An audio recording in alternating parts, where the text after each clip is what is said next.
Motif pembunuhan remaja perempuan di Goa Jails Kediri, pelaku mengaku sakit hati karena korban selingkuh. Terduga pelaku pembunuhan IYL, 15 remaja yang jasadnya ditemukan di kawasan wisata Goa Jails, Kecamatan Kepung, Kabupaten Kediri akhirnya diungkap. Pihak kepolisian dari Polres Kediri menetapkan satu terduga pelaku sebagai tersangka dalam kasus ini.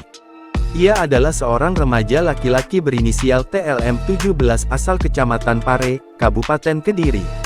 Berdasarkan hasil autopsi, IYL meninggal dunia dengan belasan luka tusuk di badan dan kepala. Ada pula bekas pukulan benda tumpul di tubuh korban. Dari hasil autopsi di rumah sakit, ada 12 luka tusuk pada bagian perut dan dada korban.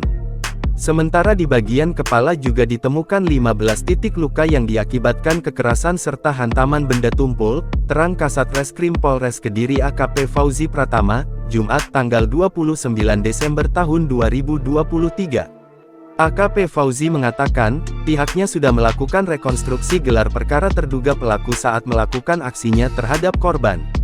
Dari hasil rekonstruksi tersebut, pihak kepolisian menemukan fakta bahwa korban sempat dibenturkan ke lantai beberapa kali. Dari hasil rekonstruksi yang kita lakukan kemarin itu, dikarenakan pelaku membentur-benturkan secara keras kepala korban ke lantai, 15 titik luka di kepala, jelasnya. AKP Fauzi melanjutkan, motif perbuatan pelaku terhadap korban dikarenakan rasa cemburu dan sakit hati yang mendalam. Menurut AKP Fauzi, terduga pelaku mengaku cemburu karena korban berhubungan dengan laki-laki lain, padahal pelaku sudah menganggap korban sebagai pacar. Selain rasa cemburu, AKP Fauzi menyebut pelaku mendapati sakit hati yang mendalam selama berteman dengan korban. Korban dinilai selalu mengucapkan umpatan kata kasar kepada pelaku setiap terjadi perselisihan. Puncaknya saat malam di tempat kejadian perkara, keduanya sempat berselisih.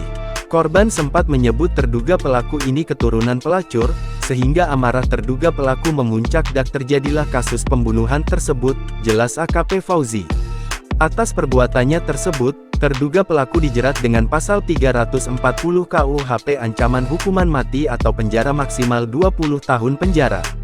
Pasal 388 KUHP ancaman hukuman maksimal 15 tahun penjara.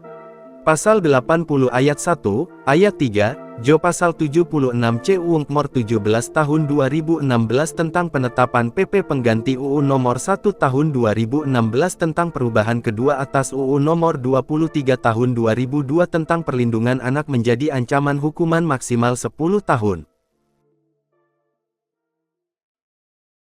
Download Tribun X sekarang, menghadirkan lokal menjadi Indonesia.